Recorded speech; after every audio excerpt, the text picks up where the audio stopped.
Area Selection Committee member. I'm very glad that you have decided to watch this video to help you out with our process. We tried to make it super easy this year.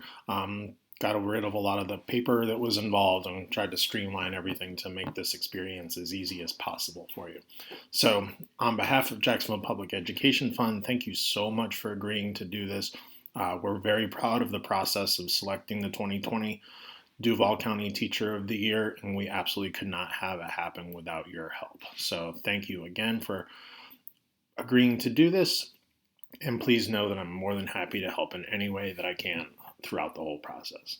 So the goal here is for your group to identify 5 finalists from your area that you want to go watch, teach, and then picking your top 3 that are going to then become part of our semifinalist group. And that's when this starts getting really cool for the teachers. So thanks for helping us with that. So the first step in moving this all online was to get you guys accounts in Smarter Select. So hopefully you've gotten an email that looks just like this. And if you haven't, just reach back out to me at warren@jaxpef.org, and I'll get you set up, or probably just check the spam folder because it might not be recognized by your server.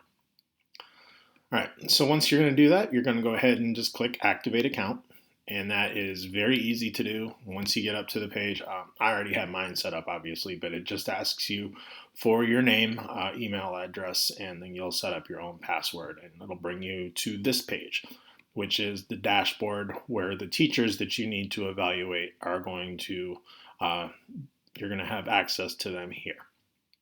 I gave everybody on the team access to everybody, so then you guys can figure out how to best divvy up the work. I'll give some parameters on that to everybody. You don't have to evaluate everybody, but we want to make sure that every applicant is got more than one person looking at their application, just for fairness sake. So you're going to have this dashboard up. Then you're going to have copies of the rubric. I gave everybody these paper copies, or you can just print out more at home if you need them, but hopefully you've got plenty. You're just going to fill it out with the teacher, their school, and then just put your name here where it says evaluator. And then as you're reviewing the application, you're going to just kind of mark it up as you go and give the points. I think there's up to 50 points that can be earned. So you're going to go through and we're going to score the teacher based on how they answer the questions. And then if you're inspired to put in notes, you can do that down here.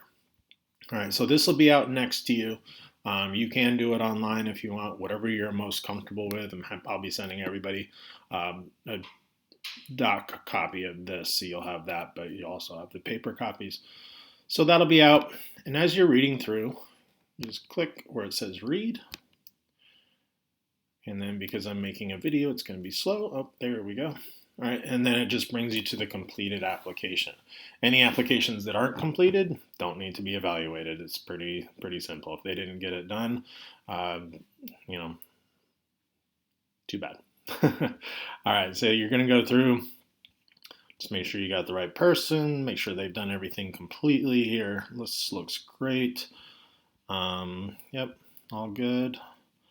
Then they're supposed to upload their resume for you, and anytime you need to view one of the documents in here, you just click on this eye, and it'll pop it up below.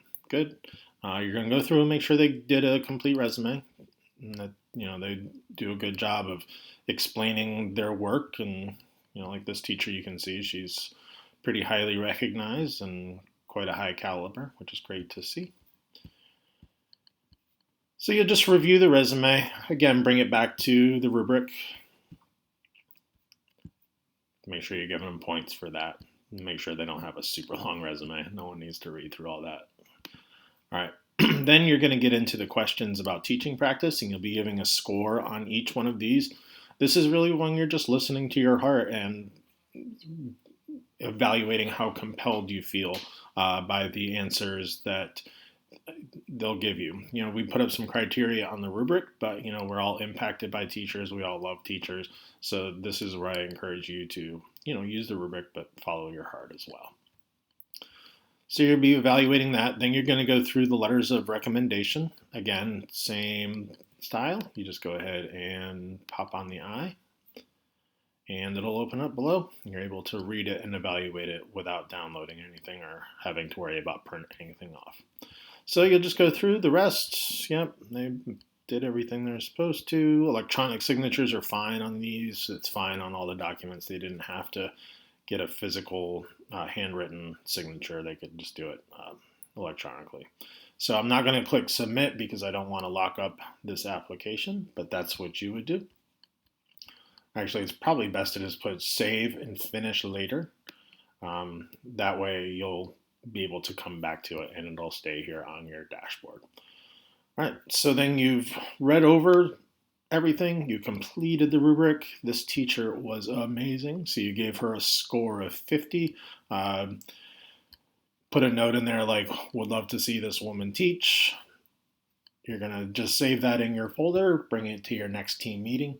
Then what we'd ask you to do, everybody has been invited to a Google Doc that will have all your teammates, the scores that they would give. These are all the teachers that you're responsible for, the team is responsible for, and what we'd like to do is get a score for each of those teachers. So this is Sheila Morgan, the one that we looked at.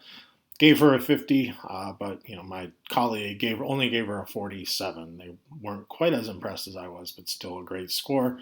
And then when we come back together as a team, you'll be able to access this Google Doc and evaluate the spreadsheet that you got here and really identify some high flyers and be able to focus in your discussion. So you'll keep that all together and work on it as you're knocking out these applications and use it back as a reference. So that's the system that I had in mind for you all. If you guys come up with something different, that is absolutely cool too. No hurt feelings.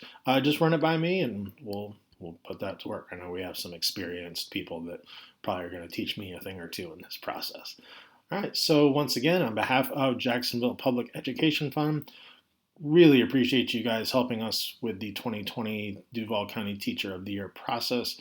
This is going to be an awful lot of fun, and we cannot wait to see you at the Eddies. We've got some amazing surprises for that show this year. All right, thanks very much, and reach out, Warren at jaxpef.org if you need some help. Thanks, guys.